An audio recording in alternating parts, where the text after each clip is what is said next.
In the humid, suffocating summer of 1839, in Madison County, Mississippi, a story unfolded so dark that it was intentionally erased from the official records of America.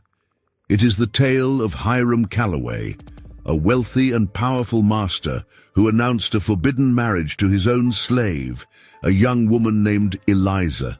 This shocking union was not the true horror.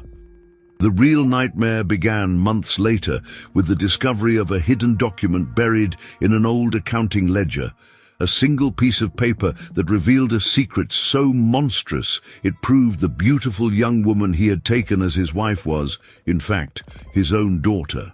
This is the story of that discovery, of a family built on a catastrophic sin and of a disappearance into a swamp that even the authorities refuse to investigate, leaving a mystery that haunts the land to this day. How did a man of such power and control come to be consumed by a truth he himself had created and forgotten? And what really happened on that final, desperate night when Hiram Calloway walked into the swamp to settle a debt with the ghosts of his past?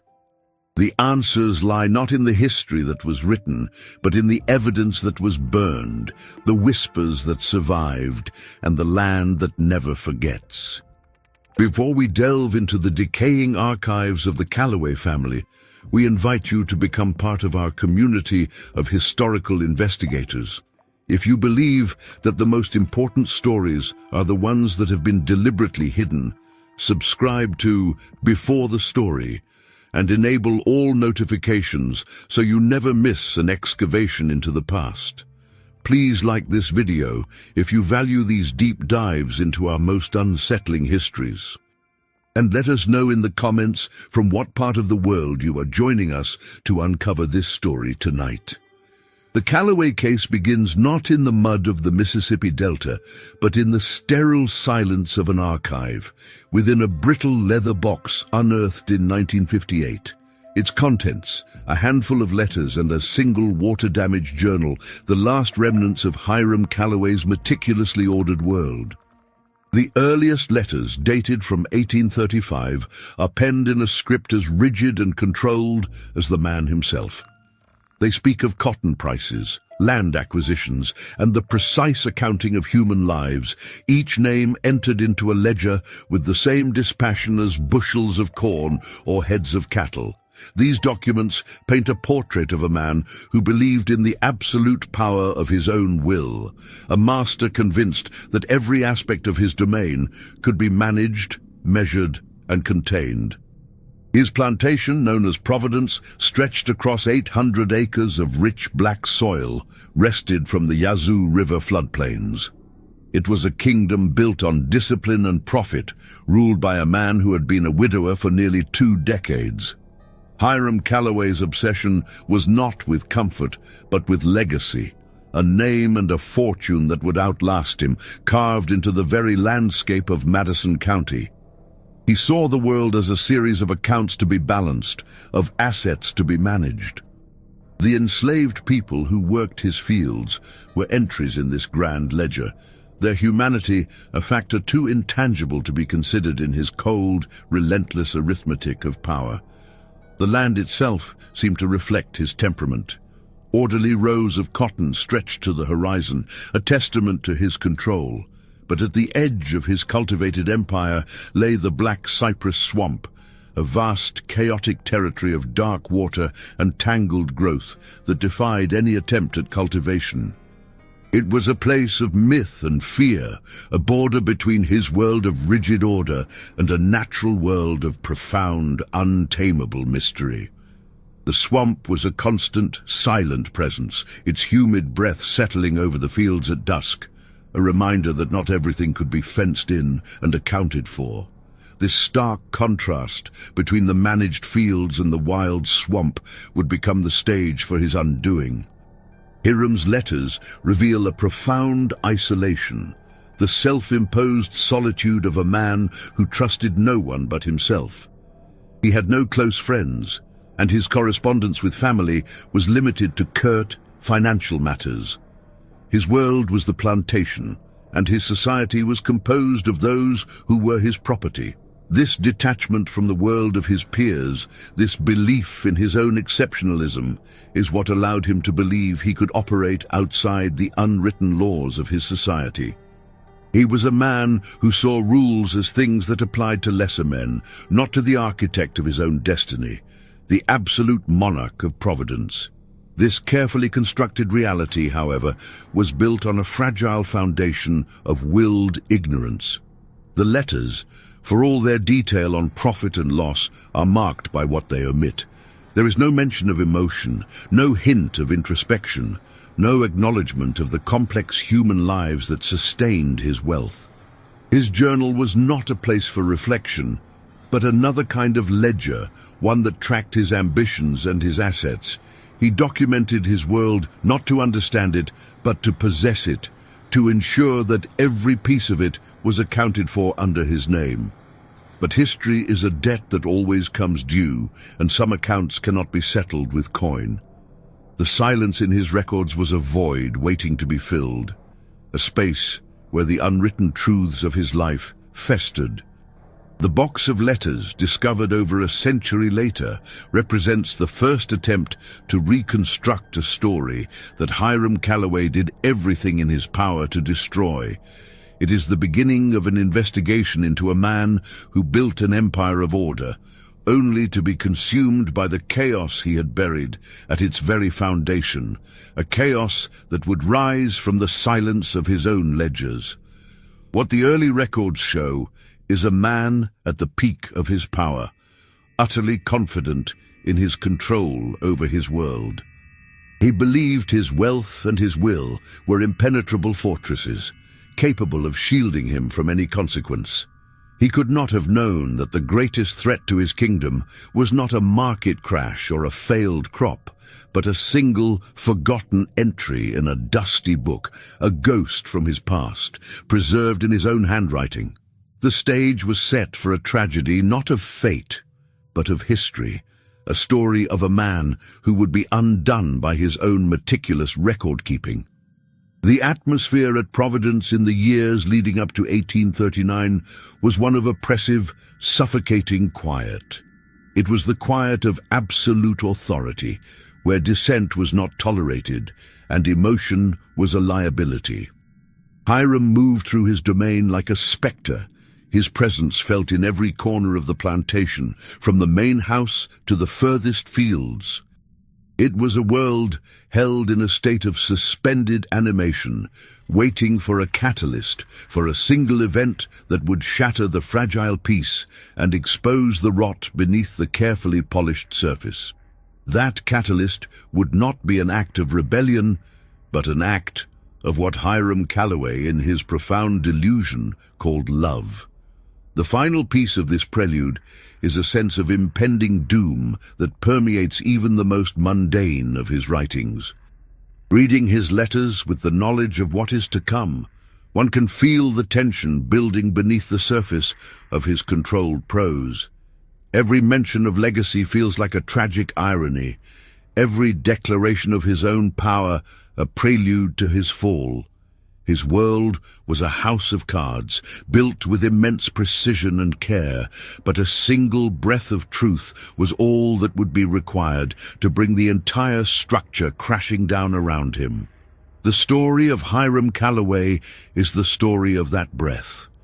The first tremor to shake the foundations of Hiram Callaway's world is recorded in a letter dated May 4th, 1839. It arrived from his lawyer and distant cousin in Jackson, a man named Elias Vance, whose family had managed the Callaways' legal affairs for 2 generations. The letter's tone is a delicate dance of deference and alarm, the prose of a man delivering a warning he knows will be unwelcome. He had received Hiram's instructions regarding the manumission and subsequent marriage to the enslaved girl, Eliza, and felt compelled by familial duty to advise against it. The document is a masterpiece of cautious legal phrasing, a document that speaks of the potential social and financial ramifications of such an unprecedented union. Vance's letter avoids any moral judgment, focusing instead on the practicalities of a world built on a rigid racial hierarchy. Hiram, the letter reads, while your right to dispose of your property as you see fit is of course legally unassailable, this course of action is unconventional. Such a public elevation of one of your own servants, regardless of her personal merits, will undoubtedly provoke commentary. Your standing in the county so carefully cultivated may be compromised by those who do not understand the affections that motivate you. The lawyer's carefully chosen words reveal the depth of the transgression Hiram was contemplating. It was a violation not just of law, but of the fundamental order of their society. Hiram's reply, a draft of which was found preserved among his papers, is a monument to his arrogance. The script is forceful, the words sharp and dismissive, betraying no hint of doubt. He scoffs at the notion that his standing could be threatened by the opinions of what he calls lesser men, whose fortunes are as thin as their convictions. He describes Eliza not as a person with a will of her own, but as an object of his discernment, praising her quiet grace and serene temperament, qualities he claims have been absent from this house for too long. He frames his decision not as a radical social act, but as a simple matter of personal preference, the prerogative of a man accountable to no one. The exchange is a critical piece of evidence, a documented moment where Hiram formally declares his intention to break with the norms of his world. He sees his marriage to Eliza as the ultimate expression of his power, the ability to remake reality according to his own desires, to elevate a piece of property to the status of a wife simply by declaring it so. He failed to understand that society's rules, while unwritten, were enforced by a consensus more powerful than any single man's wealth. His act was not seen as one of love, but as one of madness, a dangerous crack in the edifice of white supremacy. This decision marks the first documented anomaly in the otherwise predictable pattern of Hiram's life. For years, he had operated as a shrewd and respected, if feared, member of the planter class. He had played by the rules of his world, using them to amass wealth and influence. Now, at the age of 55, he was choosing to detonate those rules, driven by an impulse that even his closest associate could not comprehend. The lawyer's letter is a plea for him to reconsider, to think of his legacy, the very thing Hiram had spent his life building. But Hiram's response shows that his concept of legacy had shifted. He was no longer content to be merely wealthy. He wanted to be singular, a man whose will could bend the world to its shape. The marriage was to be his masterpiece, a demonstration of his absolute freedom from the constraints of convention. He believed his fortune was a shield, that the disapproval of his neighbors would be nothing more than the buzzing of flies, easily swatted away. He was fatally mistaken. The scandal would not be a fleeting storm, but a slow-acting poison that would seep into every corner of his life. The letter exchange is the point of no return. Once the letters were sent, the decision was made, and the consequences were set in motion. Hiram was not just announcing a marriage, he was declaring war on the social order that had made him. He was trading the respect of his peers for the companionship of a 19-year-old girl who was, by the laws of both God and man in his world, his property. The documents show that he did so with his eyes wide open, fully aware of the scandal he would cause, but utterly convinced of his own immunity. This act of defiance, so clearly recorded, is the key that unlocks the rest of the tragedy. Without understanding the depth of his arrogance, his belief in his own untouchability, his subsequent unraveling is incomprehensible. He was a man who believed he could control the narrative, that he could define the terms of his own existence. He would soon discover that some truths cannot be controlled, and that the past, once written into the record, can never be truly erased. His decision to marry Eliza was the beginning of his collision with that unforgiving reality. The final paragraph of his letter to Vance is perhaps the most telling. "The matter is settled," he writes, the words underlined twice. "Providence will have a mistress, and I will have a companion. Let the county whisper. Their gossip is the price of my contentment, and it is a price I am more than willing to pay." And it is the statement of a man who believes he has just won a great victory, a man who has no idea that he has just signed his own death warrant, not with a pistol or a blade, but with a simple declaration of love that was, in fact, the most profound act of self-destruction. The whispers Hiram so arrogantly dismissed began almost immediately, and the evidence of his growing isolation is meticulously recorded in the diary of a neighboring planter, Lucius Thorne. Thorne, a man of lesser wealth but older lineage, chronicled the Callaway affair with a mixture of morbid fascination and sanctimonious disapproval. An entry from June 1839 reads, "Callaway has done the unthinkable. He has taken the Negro girl Eliza as his wife in a private ceremony at his own home. He has made a mockery of the sacrament and of his own station. The doors of decent society are now, and must remain, closed to him." This document provides a clear view of the social consequences Hiram faced. He had become a pariah overnight. Thorne's diary continues to track Hiram's descent into self-imposed exile. He notes that Callaway no longer attends the local church, a significant social and spiritual hub for the planter class. Invitations to dinners and social gatherings, once a regular part of his life, now go unanswered. "He has built a wall of silence around Providence," Thorne writes. "One sees his carriage on the road to Jackson, but he speaks to no one. It is as if he means to create a separate kingdom, a perverse Eden, with his dusky Eve."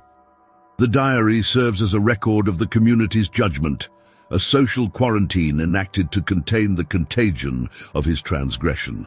But the most chilling piece of evidence from this period is not an outsider's account, but a cold, bureaucratic artifact from within the Callaway plantation itself.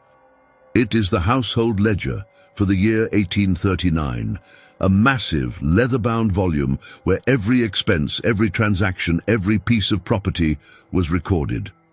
In the inventory of enslaved persons under the list for July, the name Eliza 19 Mulatto, skilled in domestic service, is neatly crossed out with a single, firm line of ink. Beside it, in Hiram's unmistakable, elegant hand, a new entry has been made: Mrs. Eliza Callaway. This simple clerical act is a microcosm of the entire tragedy. It is an attempt to alter reality through sheer force of will, to transform a human being from one category of existence to another with the stroke of a pen. The crossed-out name and the new title, existing side by side on the same page, represent the impossible contradiction at the heart of Hiram's new life. Eliza was both property and wife, a legal and social paradox that could not be reconciled. The ledger, a book of objective facts, had become the site of his most profound delusion, a document bearing witness to an irreconcilable truth. The visual impact of this document is immense. It is a physical manifestation of his attempt to rewrite the rules of his world. For Hiram, this act was likely one of liberation, of formalizing his decision. But to an outside observer, it is an act of profound violence, an erasure of one identity and the imposition of another, all recorded with the cold detachment of a bookkeeper. It demonstrates his belief that he could simply amend the record, that his own handwriting had the power to override the fundamental truths of his society. He was treating a human life and a sacred institution with the same administrative authority he used for his cotton sales. This ledger entry becomes a symbol of his fatal flaw. He believed that power resided in ownership and documentation, that if he wrote something down, it became true. He failed to see that truth has its own existence, independent of any ledger or title. By making this entry, he was not creating a new reality, he was simply creating a more detailed record of his own folly, a piece of evidence that would later be used to chart his descent into madness. The page is a testament to his attempt to control a narrative that was already spiraling far beyond his reach. Furthermore, the ledger entry would have been seen by others within his household, an overseer perhaps, or an accountant. It was not a private act. It was a public declaration within the closed world of his plantation, a signal to everyone that the old rules no longer applied. This would have created an atmosphere of deep uncertainty and fear. The enslaved community would have seen it as a sign of the master's instability, a dangerous and unpredictable shift in the foundations of their world. The white staff would have seen it as a deep source of shame and a threat to their own standing.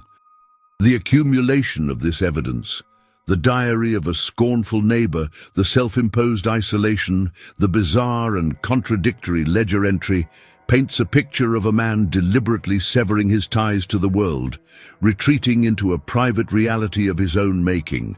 He was fortifying his plantation not against physical intruders, but against the judgment of his peers. He was creating an island, a sovereign nation of two, where the only law was his own desire. But islands are prisons as much as they are sanctuaries, and Hiram was unknowingly becoming a prisoner of the very freedom he sought to express. These documents, when viewed together, show the first stage of his unraveling.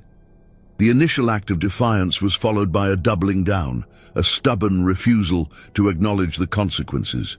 He was not merely ignoring the whispers, he was actively creating a new set of records to codify his new reality. He believed that if he controlled the documents, he controlled the truth. It would take another document, one he had long forgotten, to teach him that the past is not so easily amended, and that some truths once recorded have the power to destroy everything. The catalyst for the final catastrophic phase of the Callaway affair arrived in the form of a man named Alistair Davies, a young, ambitious accountant hired by Hiram in the autumn of 1839 to conduct a full audit of the plantation's finances. Davies was a man of numbers, a meticulous professional from New Orleans who cared little for the social scandals of rural Mississippi. His sole focus was on the columns of assets and debts, the clean and verifiable world of accounting. It was this professional detachment that made him the unwilling instrument of Hiram's destruction, for he saw not a family's history, but a series of records that failed to align. His discovery is detailed in a letter to Hiram, dated October 12, 1839. The letter, preserved by chance among unrelated tax documents, is a model of professional decorum, its calm tone making the revelation it contains all the more devastating. Davies explains that in the process of reconciling the ledgers from the estate of Hiram's late father, he uncovered a minor but persistent discrepancy in the accounting of human property from 2 decades prior. To resolve it, he had to consult the older, semi-retired books, volumes that had not been opened in years. It was there, tucked between a receipt for cottonseed and a bill of sale for a horse, that he found it. "Sir," the letter begins, betraying nothing of the shock that must have accompanied its writing, "I write to you to clarify a matter of some delicacy. In reconciling the ledgers from your late father's estate, I discovered a document that appears to have been misfiled, a birth record from the year 1820. It is for a female child, Eliza, born in March of that year to the woman Sarah. While the mother's name is not unusual, the document is irregular in one particular. In the column reserved for the father, a space almost always left blank in such cases, a name has been entered. The name, sir, is your own." This paragraph is the bombshell. It is the first hypothesis, the first documented suggestion of the horrific truth, formulated not from gossip or suspicion, but from the cold, hard evidence of a forgotten record. Davies, the accountant, had no reason to lie or to invent such a story. He was merely reporting a finding, an anomalous piece of data that disrupted the clean lines of his audit. He had stumbled upon the foundational secret of the Callaway plantation, a 19-year-old sin preserved in the dry, bureaucratic language of a birth certificate. The letter is the objective, external confirmation of a truth Hiram had either forgotten or willfully suppressed. The document itself is described in the letter. It was not a formal state certificate, but a simple plantation record, a single page in a book used to track the increase of his human property. Such records were common, a grim necessity for the business of slavery. But the inclusion of the father's name was a wild anomaly. It was a detail that served no practical purpose, an unnecessary and dangerous piece of information. Why Hiram would have recorded it is a question that can never be answered. Perhaps it was a fleeting moment of sentiment, of pride, or of a strange proprietary impulse to claim his issue, even as he condemned it to a life of bondage. Hiram's reaction to the letter is the final, damning piece of evidence in this stage of the story. The accountant, perhaps fearing the sensitivity of the information, had sent the letter by a trusted courier. Hiram's reply, a frantic handwritten note scribbled on the back of Davy's own letter, was found with it. The elegant, controlled script of his earlier correspondence is gone, replaced by a jagged, barely legible scrawl that speaks of pure panic. The words are a command, not a request, stripped of all courtesy. "You will bring the ledger to me at once. Speak of this to no one. Your silence will be rewarded." The tone of this note is a confession in itself. It is not the response of a man confronted with a falsehood or a mistake. It is the response of a man whose darkest secret has just been unearthed. His immediate impulse is not to question the finding, but to seize and destroy the evidence. His offer of a reward for silence is a clear admission of guilt. In that moment, the careful facade of the powerful, untouchable master crumbled, revealing the terrified, guilty man beneath. The accountant had not just balanced a book. He had passed a final, irrevocable judgment. This exchange marks the turning point of the narrative. The mystery is no longer about a scandalous marriage. It is now about a far darker, more elemental sin.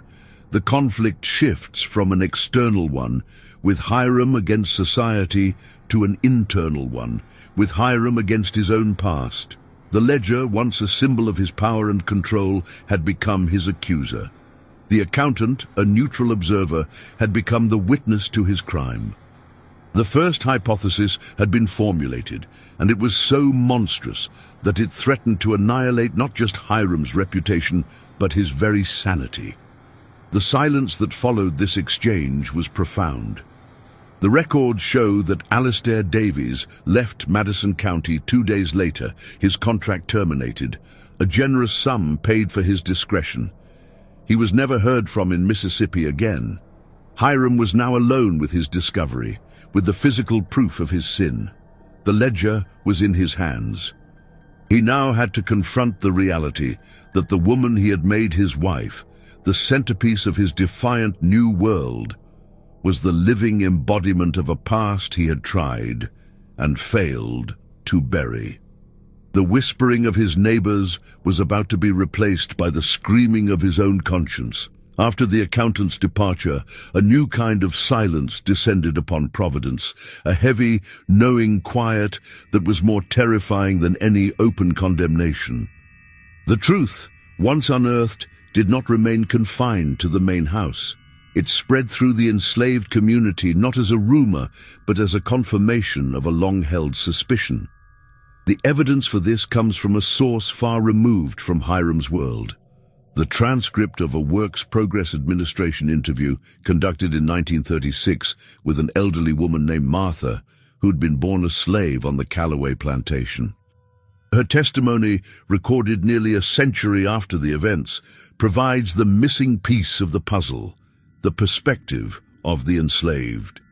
Martha's voice, filtered through the notes of the interviewer, describes the change that came over the plantation as a whispering sickness.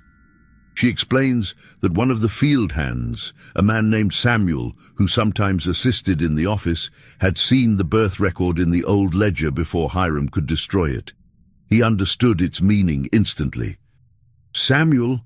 He couldn't read the writing, Martha recalled, but he knew the names. He saw Master Hiram's name and Sarah's name and the child's name all on one paper. He didn't have to read to know what that meant. He told his wife, and she told me. In a day, we all knew. We knew Miss Eliza was his blood. This revelation did not cause shock among the enslaved community, but a profound, sorrowful resignation. The violation of enslaved women by their masters was a common, brutal reality of their lives. The horror of Hiram's story was not the initial act, but the grotesque irony of the marriage. The fact that his sin had circled back to him in a way that could not be ignored.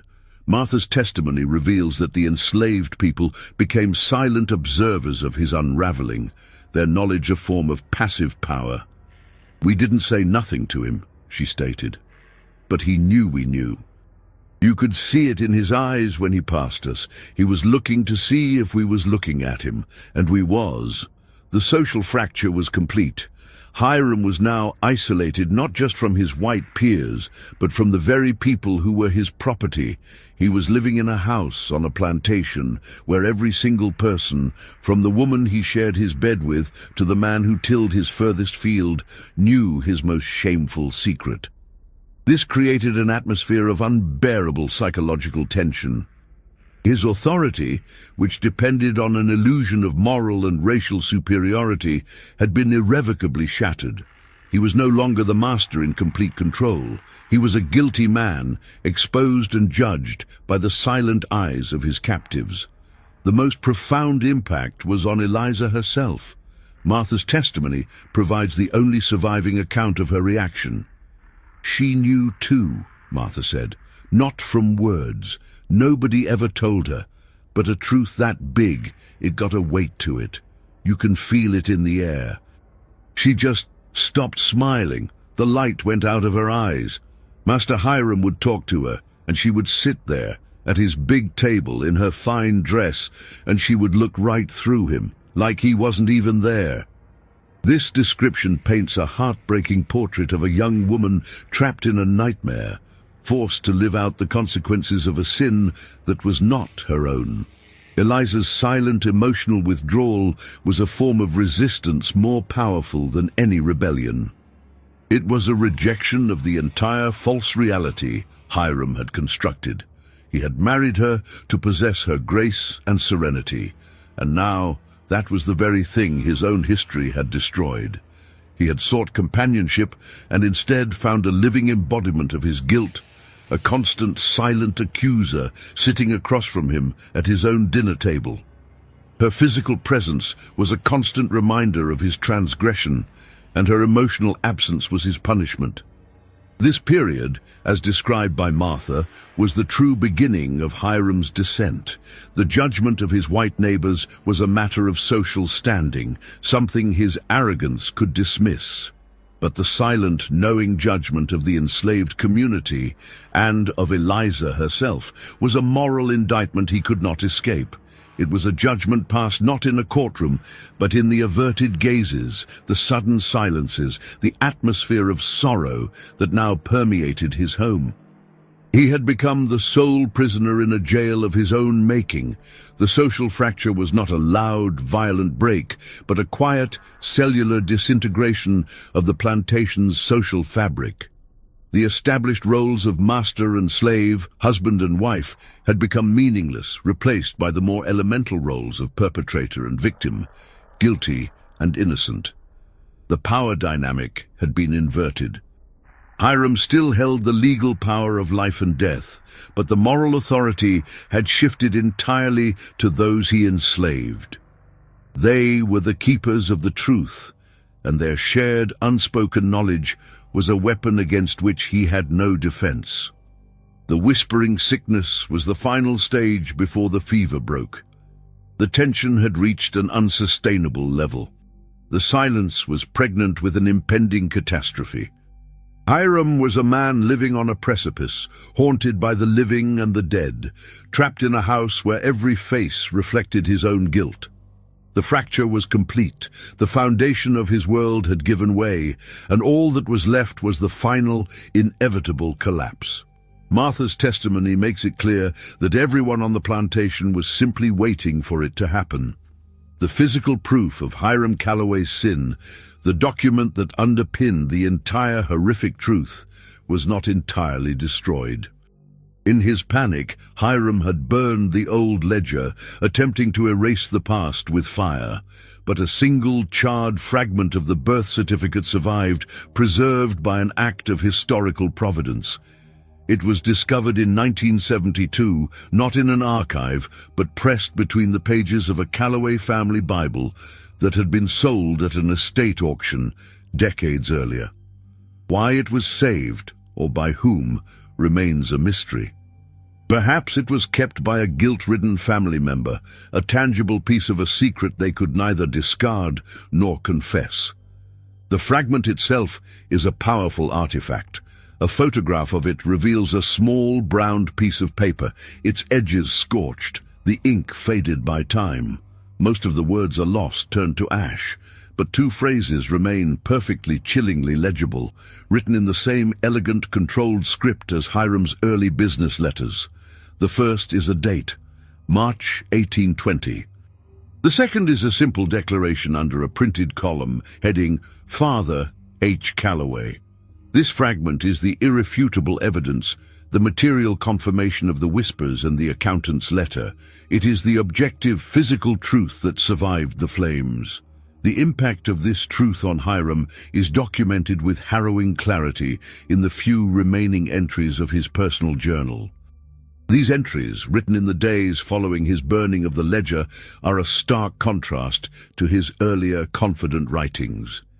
They are the ravings of a mind coming undone, a record of his psychological disintegration. An entry dated October 18, 1839, reveals the depth of his torment. He was now haunted not just by the truth, but by the ghost of the woman he had wronged 19 years prior. I see her face in Eliza's, he wrote. I see Sarah's eyes looking at me from my wife's chair. The house has become a hall of mirrors, and every reflection is an accusation. His world, once a kingdom of his own making, had transformed into a prison of his own conscience. The physical spaces of his home were no longer sources of comfort or pride, but stages for his psychological torture. Eliza, the woman he had married for her serene presence, had become a spectre, a living conduit for the ghost of her mother. His journal entry reveals his complete inability to separate the two women in his mind. He was trapped in a temporal loop, the sin of the past playing out in the present, every moment a fresh confrontation with his guilt. The document and the diary entry, when placed side by side, create a devastating portrait of crime and punishment. The fragment is the cold, hard fact of his paternity. The diary entry is the emotional and spiritual consequence of that fact. He had tried to destroy the physical evidence, but he could not destroy the truth that now lived inside his own mind. The fire had consumed the paper, but it had only fueled the flames of his internal hell. His guilt was not just a memory, it was an active, malevolent presence in his life. This documented impact shows a man being consumed from the inside out. His authority, his wealth, his social standing, none of it could protect him from the relentless assault of his own memory. The journal entries become increasingly fragmented, his handwriting devolving further. He writes of sleepless nights, of a constant, low, humming sound that seems to emanate from the walls of the house. A sound no one else can hear. He was experiencing a complete psychotic break, his mind collapsing under the weight of a truth it could no longer suppress. The fragment of the birth certificate serves as the anchor for this part of the story. Without it, his madness could be dismissed as the product of a troubled mind, but the fragment proves that his visions were not delusions. They were a rational, if extreme, response to a horrific reality. He was not going mad, he was becoming sane, finally forced to see the world as it truly was, stripped of the lies and rationalizations he had used to protect himself for 2 decades. The horror was not in his mind, it was in his history. The combination of these 2 pieces of evidence, the material and the psychological, marks the point of no return for Hiram. He has confronted the truth, he has failed to destroy it, and it is now actively destroying him. His carefully constructed world has been reduced to a single, tormenting reality. He is married to his own child, the daughter of a woman whose memory now haunts him relentlessly. The social fracture was the prelude. This is the main event, the complete and total collapse of his identity. The final entry from this period is a single, desperate line scrawled at the bottom of a page. "The silence is an answer," he wrote. He understood now that the quiet judgment of his slaves, the emotional void from his wife, the humming in the walls, it was all a form of sentence being passed. He was no longer the master of Providence. He was its most tormented spirit, a ghost in his own house, waiting for the final act of a tragedy he had authored himself. The irrefutable evidence had not set him free. It had locked him in a cage with his own soul. In the final weeks of his life, Hiram Calloway's authority, the very core of his identity, disintegrated completely. His personal journal, the last remaining record of his internal state, charts this collapse with terrifying precision. The entries become shorter, more sporadic, the jottings of a man losing his grip on language and reality. The once powerful planter, the master of hundreds of acres and dozens of lives, was reduced to a paranoid recluse, a prisoner in the house he had built as a monument to his own power. His commands were no longer obeyed with crisp efficiency, but with a slow, deliberate reluctance that was a form of insubordination in itself. An entry from October 25th captures his growing paranoia and his awareness of the silent judgment surrounding him. "The silence from the quarters is louder than a drum," he wrote. "They watch me when I pass. They do not lower their eyes. They know. Their silence is their judgment, a verdict delivered in 1,000 daily glances." He understood that his power had always been a performance, a shared belief in his superiority. Now that the belief was shattered, his authority was a hollow shell. He was a king whose subjects no longer recognized his divine right to rule, and their quiet defiance was a constant, unnerving reminder of his fall. His psychological torment began to manifest as auditory hallucinations, a classic symptom of a mind under extreme duress. He became fixated on a sound he believed was coming from the direction of the Black Cypress Swamp. November 1st, the journal reads, "Sleepless. I hear humming on the wind from the swamp. It is the song Sarah used to sing while she mended the cotton sacks, a song I have not heard in 19 years. It is a summons." This entry marks a critical shift. His guilt was no longer just a memory. It had taken on a physical presence, a voice calling to him from the place of his first great transgression. The swamp, once a passive boundary to his kingdom, was becoming an active character in his personal drama. It was the repository of his darkest secrets, and now those secrets were calling back to him.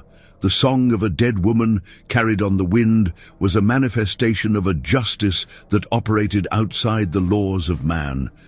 It was the sound of a past that refused to stay buried. His authority over the cultivated fields of his plantation was meaningless in the face of the wild, retributive power he felt emanating from the swamp. The natural world itself seemed to be passing judgment on him. His sense of self began to erode. He no longer recognized the man he had been. A particularly disturbing entry from November 5th reads, "I saw my father's face in the mirror today, but his eyes were mine. He looked at me with a contempt I remember from my youth. He knew what I was. He always knew." Hiram was now haunted by 3 generations of Calloways. His father, the man whose legacy he had tried to uphold, himself, the perpetrator of the sin, and his daughter, the living evidence of it. His entire lineage felt corrupted, his identity fractured beyond repair. The functional authority of the plantation also collapsed. Overseers' reports from that November, though they do not mention the master's mental state, hint at a breakdown in discipline. They note a decrease in productivity, an increase in sullenness among the field hands. The finely tuned machine of Providence was grinding to a halt because its central gear had broken. Hiram no longer had the mental capacity or the moral authority to command the respect and fear necessary to run such an enterprise. His kingdom was rotting from the head down. This collapse was not just psychological and social, it was existential. Hiram had built his life on a foundation of control, the belief that he was the master of his fate. The revelation of his paternity and the subsequent haunting shattered this belief. He was forced to confront the fact that he was not in control, that his actions had consequences that spiraled far beyond his ability to manage. He was a character in a story whose ending was already written, a tragic figure moving inexorably toward a doom he had set in motion 2 decades earlier. The journal entries show a man actively surrendering to the forces he perceives are closing in on him. He stops fighting the hallucinations and begins to interpret them as messages. The humming is no longer just a sound, it is a summons. He is beginning to accept his fate, to see a path forward that is not one of redemption, but of atonement. The collapse of his external authority was necessary for him to finally confront his internal truth. He had to lose control of his world to finally understand his place in it. The final evidence of his collapsed authority is the state of the journal itself. The last few pages are filled with aimless doodles, repeated words, and ink blots, as if he could no longer form coherent thoughts. It is the record of a mind imploding. The man who had once managed a vast and complex enterprise with cold precision could no longer manage his own sentences. His authority over language, the last bastion of his control, was gone. All that was left was the raw, terrifying noise of his own guilt, a sound that was pulling him, step by step, toward the swamp. The narrative of Hiram Calloway's final days, as pieced together from his journal, is one of a man haunted by the ghost of his past. But his journal tells only half the story. The other half, the hidden truth that recontextualizes his entire collapse, comes once again from the WPA testimony of Martha. Decades after the fact, the interviewer, seeking to understand the local law surrounding the Calloway plantation, asked a simple question that unlocked the heart of the mystery. What truly happened to Eliza's mother, Sarah, all those years ago? The answer reveals a secret the enslaved community had kept for 19 years. Martha's recorded response is delivered with a calm, solemn gravity. Master Hiram, he told everyone Sarah died of swamp fever a month after Eliza was born. That was his story, the one in his books. He gave her a Christian burial in the slave cemetery, put a wooden cross on her grave. He made a big show of it, but that grave is empty. We all knew it was empty. This statement is the first bombshell, a direct contradiction of the official record, an assertion that Hiram's grief was a performance and her death a lie. The interviewer, presumably intrigued, pressed for more details. What followed was the revelation of a story of quiet, desperate resistance. Sarah had not died of a fever. According to Martha, a week after Eliza was born, after the physical trauma of the birth had subsided, Sarah had made a choice. She had been a proud woman, one who had endured her violation with a stoic silence, but the birth of her child, a child who was the physical embodiment of her master's power over her, was a reality she could not live with. It was a chain that bound her to him forever. She waited till a night with no moon, Martha's testimony continues. She wrapped Eliza up warm and gave her to me. She said, "You raise her up, you keep her safe." Then she turned and walked away from the cabins, not toward the big house but toward the swamp. She walked right into the black cypress swamp and never walked out. She gave her body to the water and the cypress roots rather than give another day of her life to that house.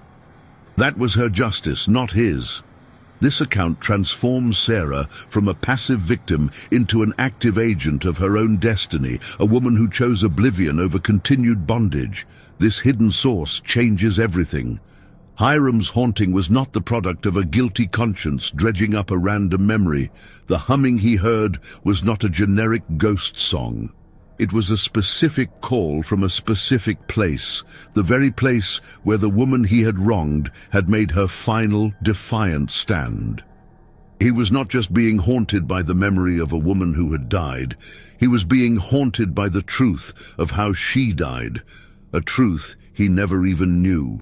The secret kept by the enslaved community had become a potent spiritual force. This revelation explains the power the swamp held over him. He felt a summons from the swamp because it was, in a very real sense, Sarah's final resting place. Her act of self-destruction had consecrated the land, turning it into a place of judgment. The enslaved community understood this. They knew the swamp held a special significance.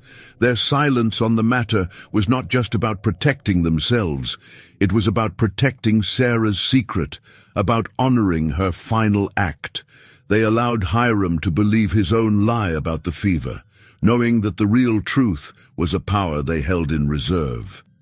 The discovery of this hidden source deepens the story's moral complexity.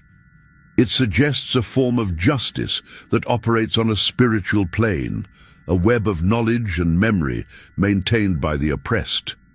Hiram's world of ledgers and legal documents was a fiction. The true history of the plantation was preserved in the oral tradition of the enslaved, a history of pain and resistance that was invisible to the master. He was living in a world whose most important truths were completely unknown to him. This also reframes the final act of the story. Hiram's walk into the swamp was not just a flight from his own guilt, it was an unknowing pilgrimage to the site of Sarah's self-liberation. He was being drawn to the source of the story, to the place where the consequences of his actions had reached their first tragic conclusion. The humming was not just in his mind, it was the echo of a real event, a spiritual resonance left in the landscape, a story the land itself had absorbed. Martha's testimony is the key that makes the supernatural elements of Hiram's collapse feel grounded and earned. It is the hidden source that reveals the true nature of the forces at play. The justice that was coming for Hiram Calloway was not just psychological, it was historical. A debt passed down from a woman who had chosen the swamp over him. He was about to be undone not by a ghost, but by a choice that had been waiting for him in the dark water for 19 years. The final coherent entry in Hiram Calloway's journal, dated November 10th, 1839, the night he disappeared, stands as his last will and testament. It is not a suicide note in the conventional sense. It is a document of chilling, almost serene resignation. The frantic, paranoid scrawl of the previous weeks is gone, replaced by a steady, deliberate hand, as if a great fever had finally broken. This entry is his justification for the action he is about to take, a final accounting of a debt he has come to understand he must pay in person. It is the confession of a man who has finally accepted his fate. The entry begins with a startling moment of clarity. The accountant's letter was not a revelation, he wrote. It was a summons. All these years I have balanced my ledgers, my profits and my losses.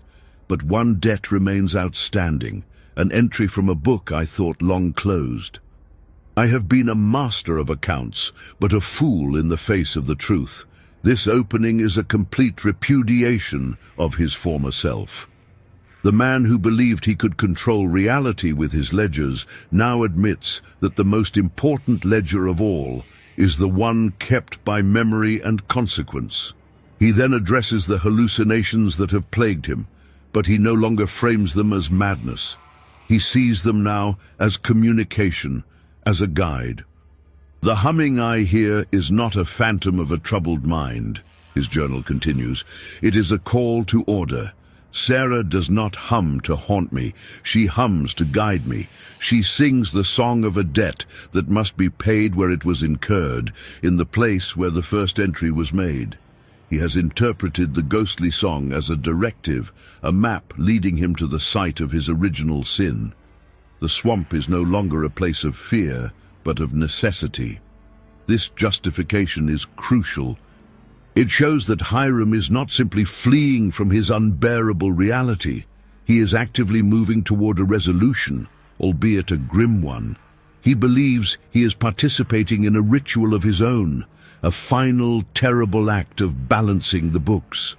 His entire life has been about order and accounting, and in his broken mind, this is the only way to close the final gaping deficit in his moral ledger.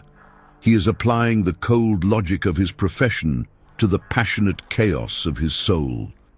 The preparations he made, as later recounted by the house slaves, were as methodical as his journal entry.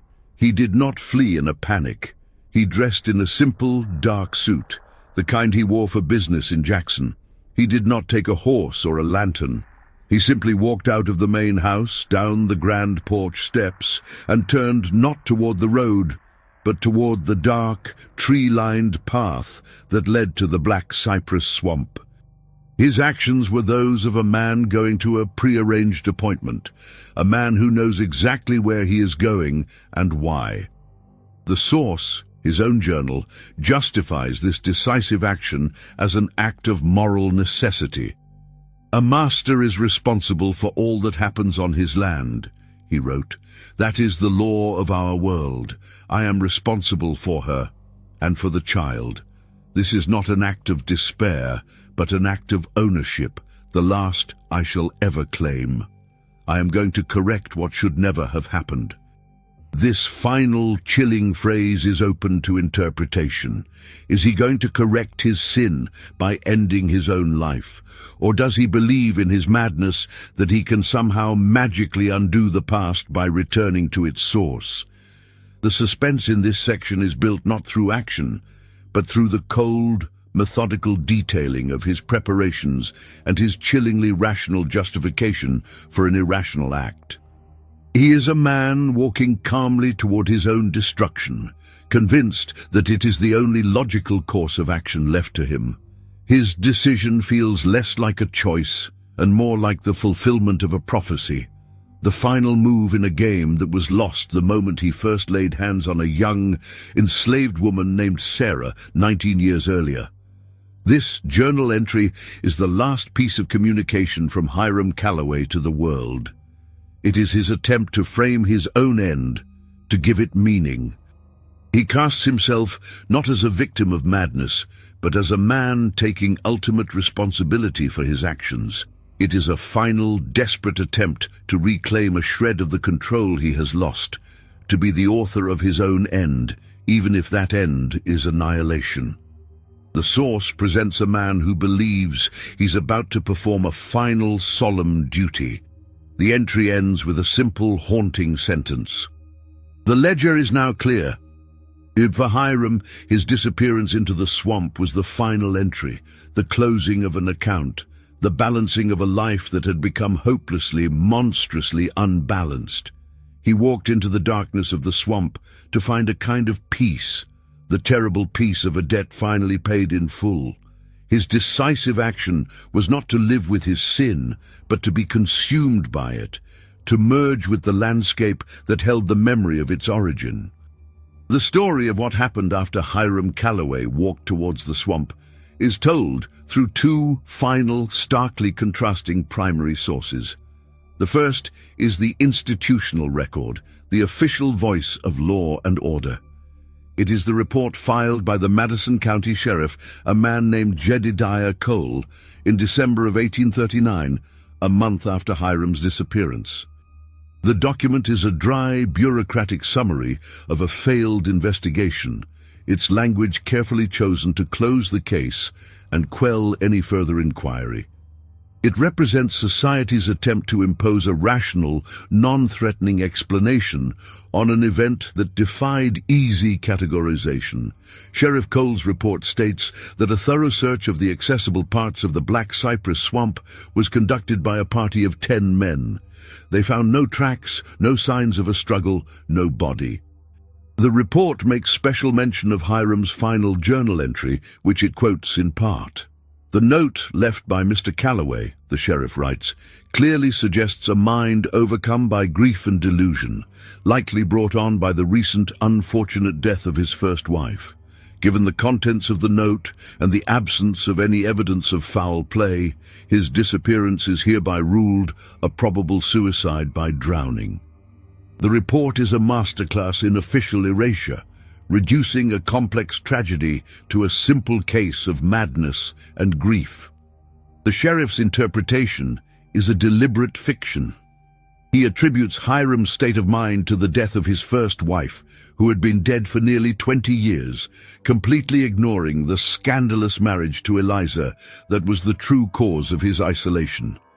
He dismisses the journal entry as the ramblings of a deluded mind, refusing to engage with its implications. The ruling of probable suicide is a convenient way to close a disturbing case, to restore a sense of order, and to avoid digging into the dark secrets of one of the county's most prominent families. It is the official story, designed to be final. But history is composed of more than official stories. Juxtaposed against the sheriff's report is the final, powerful interpretation offered by the WPA testimony of Martha. Her account is the voice of the community that witnessed the events, the voice of a different kind of knowledge. When the interviewer reads her the sheriff's conclusion, Martha's transcribed response is simple and unwavering. Her interpretation is not based on legal procedure, but on a deep, spiritual understanding of justice.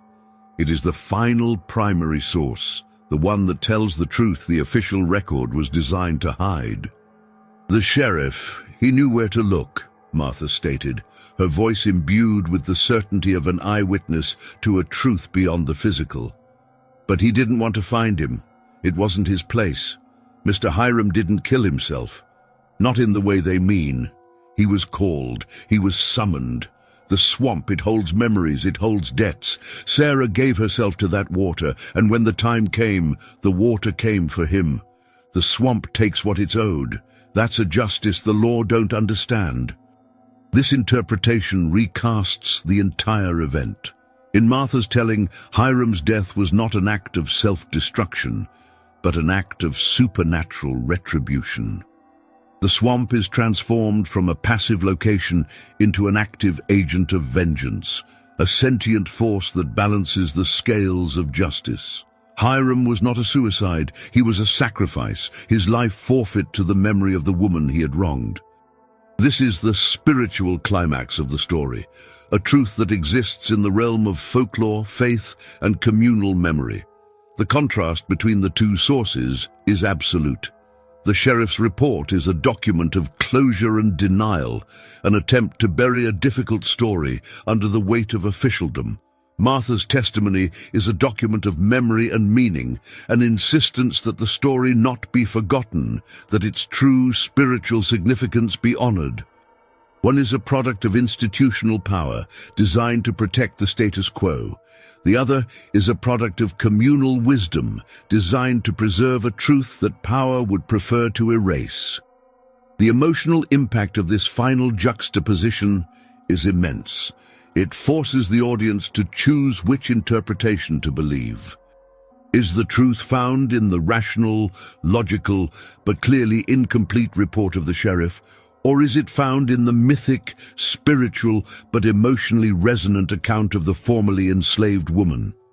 The story deliberately leaves this question open, suggesting that the most profound truths are often those that exist outside the boundaries of official documentation, in the stories people tell to make sense of the inexplicable.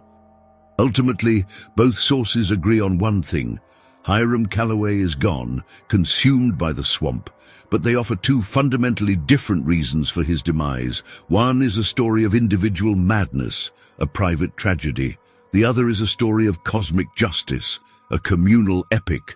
The final interpretation of the source material is left to the observer, but the weight of the narrative, the accumulation of evidence, all points toward the haunting truth in Martha's words. Hiram Calloway was not a victim of his own mind, but of a history that would not stay buried. The disappearance of Hiram Calloway did not end the story, it simply ended his role in it. The consequences of his actions rippled outward, documented not in personal journals, but in the cold, impersonal records of law and commerce. The first of these is a legal notice, published in the Jackson newspapers in the spring of 1840. It is an announcement of the public auction of the assets of the late Hiram Calloway's estate, to be held on the grounds of the Providence plantation. The document lists, in stark detail, the inventory to be sold: 800 acres of prime land, buildings, farm equipment, and at the bottom of the list, 47 healthy Negroes of various ages and skills. This notice represents the final, ignominious end of Hiram's obsession with legacy. The empire he had built, the name he had sought to immortalize, was dismantled and sold off to the highest bidder, its components scattered across the county. His carefully balanced ledgers were now in the hands of creditors. His land was divided, and the enslaved people he had owned, the silent witnesses to his downfall, were subjected to the final, brutal trauma of the auction block, their families torn apart as the financial consequences of their master's sin came due. The plantation, once a symbol of his power, was now just a collection of assets to be liquidated. The fate of Eliza, the woman at the center of this storm, is a thread that is harder to follow, a life that almost vanished from the historical record entirely. She was not listed among the enslaved people to be sold. Hiram's act of manumission before their marriage, it seems, was legally binding. For years her story was a blank, a ghost who disappeared from Mississippi after the auction. But a single remarkable document, discovered in the census records of Hamilton County, Ohio, provides a glimpse of her survival. The 1850 census lists an Eliza Calloway, 30, seamstress, born in Mississippi, living as a free woman in a small boarding house in Cincinnati. This census entry is a testament to her resilience.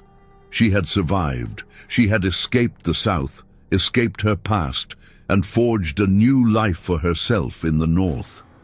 The record lists her as literate, suggesting she had learned to read and write, a skill that would have been forbidden to her at Providence. She had adopted her father's surname, a complex and perhaps painful choice, but one that may have provided a veneer of legitimacy in her new life. The document is a quiet, profound victory, proof that she had managed to build a life out of the ashes of the one that had been imposed upon her. Beyond this single entry, her trail goes cold. There are no letters, no diaries, no further records of her life. Her legacy is one of survival, not of testimony. She took her story with her, choosing, it seems, to live a life of quiet anonymity rather than bear witness to the horrors she had endured. We do not know if she ever remarried, if she had children, or if she found a measure of peace. All that is documented is that she lived, a free woman, a fact that is, in itself, a form of justice. Her disappearance from the record is a kind of freedom, an escape from a history that had almost destroyed her. The legacy of the land itself is more easily traced. The Providence plantation was purchased by a consortium of investors who divided it into smaller farms. The main house, the site of Hiram's psychological torment, was abandoned. No one wanted to live in a place so thoroughly soaked in tragedy and scandal. It fell into disrepair, its roof collapsing, its walls overrun with kudzu, a slow green erasure. Within a generation it was nothing more than a ruin, a cautionary tale told to local children, a physical manifestation of the Calloway family's collapse. The enslaved community of Providence was scattered to the winds. The names listed on the auction notice appear in the records of a dozen different plantations across Mississippi and Louisiana. The community that had shared the secret of Sarah's death, that had silently judged its master, was broken apart, its collective memory fragmented. Martha's WPA testimony is the only known account to have survived, a single voice speaking for the dozens who had witnessed the truth but whose stories were never recorded. Their legacy is one of silence and dispersal. The final document of this phase is a simple photograph of a grave in a historic Cincinnati cemetery. The headstone is small, weathered, the inscription barely legible. It reads, Eliza Calloway, 1820-1871. This is her final resting place. Her story ends not in the grand dramatic fashion of her father's, but in the quiet dignity of a life lived out to its natural conclusion. She had outlived him by more than 30 years. She had found a way to continue, to build a life on her own terms, far from the swamp that had claimed her father and the plantation that had been her prison. The consequences of Hiram Calloway's actions were absolute. His bloodline ended. His fortune was squandered. His name became synonymous with scandal and ruin. But from that wreckage, one person survived. Eliza's simple grave is the final, quiet counterpoint to Hiram's spectacular fall. He had sought a legacy of power and wealth and found only oblivion. She, who had been born with nothing, not even a name that was truly her own, managed to claim the one thing he had never possessed, a life of her own. Her survival is the story's final, bittersweet grace note. The story of Hiram Calloway, as reconstructed from these fragmented sources, is more than just a forgotten family tragedy. It is a stark parable about the nature of truth and power in the Old South. Hiram believed that his power as a master gave him the right to define reality, to create and erase history through entries in a ledger. He operated under the delusion that his sins could be managed like any other asset, filed away and forgotten. His downfall serves as a powerful testament to the fact that history is not so easily controlled. The truth, once created, has a life of its own. The central irony of his story is that he was ultimately destroyed by the very system of record-keeping he used to build his empire. The birth certificate, a bureaucratic tool of ownership, became his death warrant. His journal, intended as a private record of his ambitions, became a public confession of his madness. His obsession with documentation, his need to write everything down, is what allowed this story to be pieced together over a century later. He was, in the end, the primary archivist of his own destruction, a man who left behind a perfect trail of evidence leading directly to the heart of his own guilt. The legacy of the land itself serves as a final, haunting postscript. The Calloway plantation was never rebuilt. For over 100 years, the land remained largely fallow, the ruins of the main house slowly sinking back into the earth. To this day, the area is known to locals in Madison County as Hiram's Folly, a name that has been passed down through generations, even by those who no longer know the specific details of the story. The name itself is a form of oral history, a preservation of the moral judgment passed on him by his community. The land holds the memory of his failure. The Black Cypress Swamp, the site of his final desperate pilgrimage, remains a place of local legend. It is seen as a place apart, a piece of land with a memory of its own. This brings us to a final curious piece of evidence, a recording made in 1962 by a folklorist from the Library of Congress who was collecting oral histories in the Mississippi Delta. He was interviewing an elderly man whose grandfather had been a slave on a plantation neighboring the Callaway property. The man was asked if he knew any local ghost stories.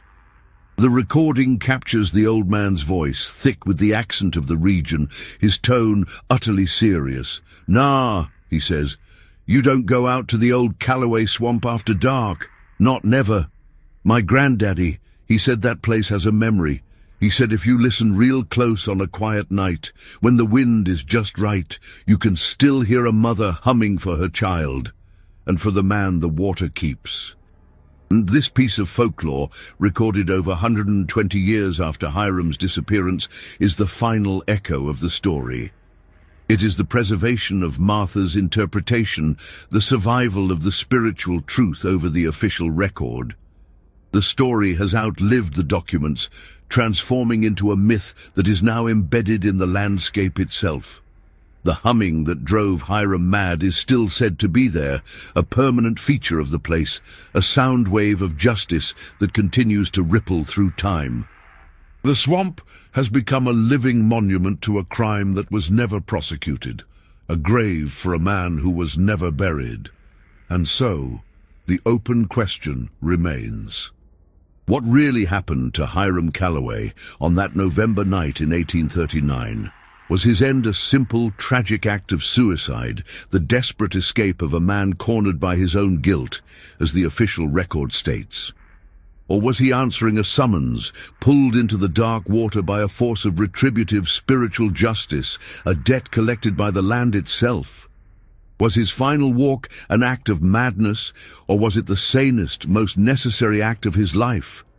The evidence is before you.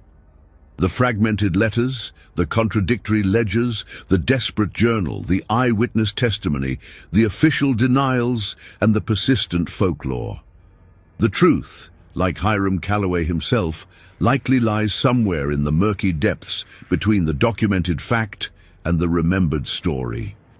It is a reminder that the most profound histories are not always found in archives, but are sometimes carried on the wind, in the warnings of old men, and in the low, mournful humming that rises from a swamp that refuses to forget.